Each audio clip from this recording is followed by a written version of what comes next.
Hey everybody, this is a quick video in case you have a KEF LSX2 wireless speaker and you need to do a hard reset to the factory default settings on it.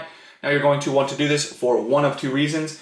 The first one is troubleshooting. If you're having any issues with this speaker not pairing with your device, or if it keeps disconnecting, or if it's not syncing or connecting, a lot of issues can be fixed with a hard reset.